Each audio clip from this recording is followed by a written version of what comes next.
Hello student. तो हमने कल बौद्ध धर्म के बारे में पढ़ा था, तो आज हम जैन धर्म के बारे में पढ़ेंगे। चलिए जैन धर्म के कुछ इम्पोर्टेंट टॉपिक को देखते हैं जो गवर्नमेंट एग्जाम में आते हैं। पहला टॉपिक है जैन धर्म जीन शब्द से बना है जिसका अर्थ विजेता होता है। जैन धर्म का मुख्य केंद्र बिंदु अहिंसा था। इस धर्म के संस्थापक ऋषभ देव थे। ऋषभ देव जैन धर्म के प्रथम तीर्थकर थे। तीर्थकर का अर्थ दुख से परे संसार रूप सागर को पार करने वाला व्यक्ति होता है, उसे ही तीर्थकर कहते हैं। जैन धर्म में कुल 24 तीर्थकर माने जाते हैं, जिसमें से 23वें तीर्थकर पारसनाथ थे और इनका जन्म वाराणसी के राजा अश्वसेन के यहाँ हुआ था। चतुरार्य धर्म में 4 बातें होती हैं, जिन्हें पहला होता है झूठ ना बोलना, जिसे कहते हैं सत्य बोलना। धन संग्रह न करना, अपरिग्रह। चोरी ना करना, अस्तेय। हिंसा ना करना, अहिंसा। इसका मतलब, इन सभी बातों का मतलब ये एक शॉर्ट में दिया हुआ है, उसे आप याद कर सकते हैं कि झूठ बोलने को क्या कहते हैं कि झूठ जो नहीं बोलता उसे कहते हैं हम सत्य। जो धन संग्रह नहीं करता है उसे अपरिग्रह कहते हैं। चोरी ना करने वाले को उसे असत्य कहते हैं और हिंसा ना करने वाले को उसे अहिंसा कहते हैं। 24वें जो तीर्थकर थे और अंतिम तीर्थकर वो महावीर स्वामी थे। ये वाला क्वेश्चन जो है गवर्नमेंट एग्जाम में काफ़ी पूछा जाता है। 24वें तीर्थकर या फिर अंतिम तीर्थकर कौन थे, ऐसे पूछा जाएगा तो आपको महावीर स्वामी बताना है। इन्हें जैन धर्म का वास्तविक संस्थापक कहते हैं।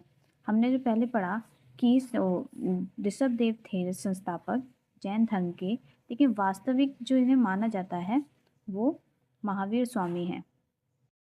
चलिए अब हम महावीर स्वामी के बारे में जानते हैं।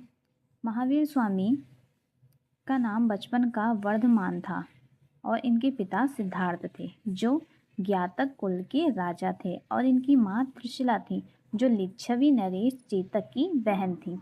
इनका जन्म 540 ईस्वी पूर्व वैशाली के निकट कुंड ग्राम में हुआ। इनकी पत्नी यशोदा थी। इनकी बेटी प्रियदर्शनी अनुजा थी। 30 वर्ष की आयु में इन्होंने अपने बड़े भाई नंदीवर्मन से आज्ञा लेकर गृह त्याग दिया था और जैन धर्म को अपना लिया। महावीर स्वामी ने 12 वर्ष की कठोर तपस्या करने के बाद जाम्बिक ग्राम में 1 साल बरगद के वृक्ष के नीचे ऋजुपालिका नदी के तट पर इन्हें ज्ञान की प्राप्ति हुई और ज्ञान प्राप्ति को कैवल्य कहते हैं। इनको जो ज्ञान प्राप्त हुआ था उसे कैवल्य कहते हैं। ये वाला भी क्वेश्चन है, बहुत इंपॉर्टेंट है, आप इसे याद रखना। कैवल्य जैन साहित्य का आगाम कहते हैं। जैन साहित्य को आगाम कहते हैं। जैन भिक्षु के निवास का वर्दे कहा जाता है। जो जैन भिक्षु हैं उनका निवास जहाँ होता है उसे वर्दे कहा जाता है। जैन धर्म अपनाने वाले राजा जो थे वो अजातशत्रु, उदयन, बादराज, चंद्रगुप्त मौर्य, खगेल, राष्ट्रकूट, चंदेल शासक, ये थे जिन्होंने सबसे पहले जैन धर्म अपनाया था। जैन मंदिर हाथी सिंह गुजरात राज्य में स्थित है। प्रसिद्ध जैनी जल मंदिर बिहार राज्य के पावापुरी में स्थित है। मौर्य काल में मथुरा जैन धर्म का प्रसिद्ध केंद्र है। अगर पूछा जाए मौर्य काल में जैन धर्म का केंद्र कहाँ है तो आपको मथुरा बताना है। मथुरा कला का संबंध जैन धर्म, बौद्ध धर्म तथा हिंदू धर्म से है। जैन साहित्य 12 अंग, 12 उपांग, 10 प्रकीर्ण, 6 छेद सूत्र, 4 मूल सूत्र, अनुपयोग सूत्र व नदी सूत्र की गणना की जाती है। इसमें जैन साहित्य में, जैन साहित्य को क्या कहा जाता है? आगाम कहा जाता है।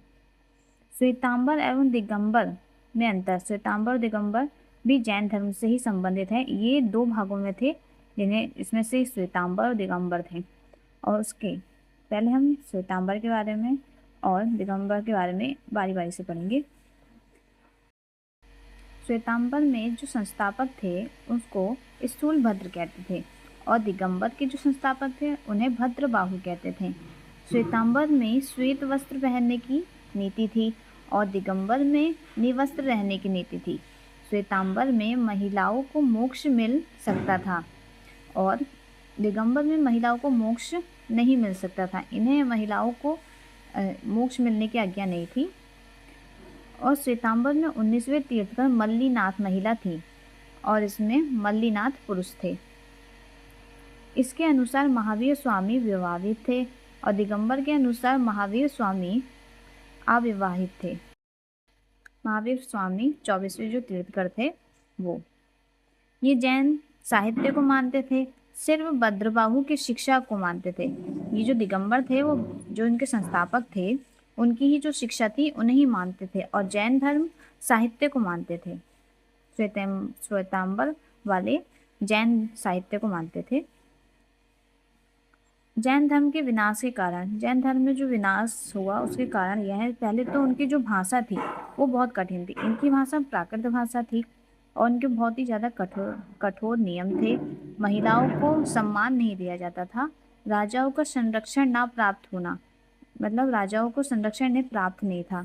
इनकी निवस्त्र रहने की जो नीति थी उसकी वजह से भी विनाश का कारण है। ब्रह्मचार्य रहना, इसमें ब्रह्मचार्य रहते थे जो लोग, उसकी वजह से भी ये विनाश का कारण बना। बस जैन धर्म में यही एक कुछ टॉपिक थे जो एग्ज़ाम में बहुत पूछे जाते हैं। आप इन सबको याद कर लीजिए और आपको मेरी वीडियो अच्छी लगी हो तो लाइक, कमेंट और शेयर कीजिए। और भी इससे जुड़ी जीके जीएस से जुड़ी और भी नोट्स आपको चाहिए हों तो कमेंट करके मुझे बताएं। Thank you.